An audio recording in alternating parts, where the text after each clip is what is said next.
बिस्मिल्लाहिर्रहमानिर्रहीम। अस्सलाम वालेकुम। कैसे हैं बच्चों? जी हमने नज़्म पढ़ी, कौन सी? जी छोटी सी जन्नत।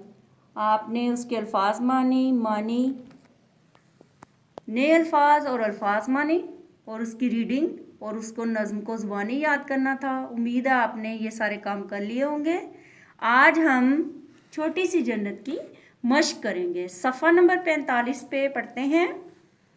सार्स लंबी टांगों वाला सफ़ेद आबी परिंदा, कीकर एक दरख्त का नाम, झांपर एक छोटा खुश आवाज स्याह परिंदा। जी चरिंदे घास चरने वाले जानवर, चौपाए उल्फत मोहब्बत और राया अवाम। ठीक है, अगला सवाल है खुशखती। नज़्म के आखिरी दो अशार अपनी कॉपी में खुशखत नकल कीजिए और इमला की तैयारी कीजिए। जी आपने खुशखत लिखने भी हैं और उसकी इमला भी अच्छे तरीके से तैयार करनी है। सवाल जवाब, सवालों के जवाब अपनी कॉपी में लिखिए। नज़्म छोटी सी जन्नत के शायर का नाम क्या है?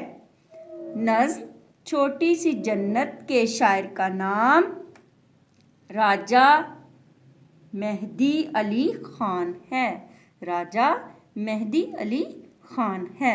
नज़्म छोटी सी जन्नत में कौन से फूल और कौन से बूढ़े दरख्त का जिक्र है?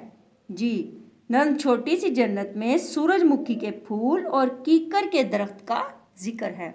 इस नज़्म में जिक्र किए जाने वाले कीड़ों और परिंदों के नाम लिखिए। इस नज़्म में भंवरों, तितलियों, हुदहुदों, मोर, पपीहों, कोयलों और बुलबुलों का जिक्र है। परियां एक तसव्वुराती मखलूक हैं। नीचे दिए गए नामों में से वो नाम चुनकर लिखिए जो हकीकत में ना हो और तसव्वुराती हों। जी तो वो कौन कौन से हैं? द्यो, चुड़ैल, सुपरमैन, द्यो, चुड़ैल, सुपरमैन और स्पाइडर हैं। ठीक है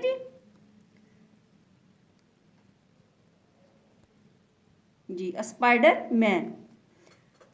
आपके ख्याल में शायर नदी किनारे जाकर किताबें पढ़ने का इरादा क्यों जाहिर कर रहे हैं? मेरे ख्याल में नदी किनारे पुरसकून माहौल, ठीक है, माहौल है, लिहाजा शायद चाहते हैं कि वो यहाँ बैठकर पूरी तवज्जो से किताबों का मुतालिया करें ताकि वो बड़े आदमी बन जाएं। अगला सवाल है मिलते जुलते अल्फाज लिखिए।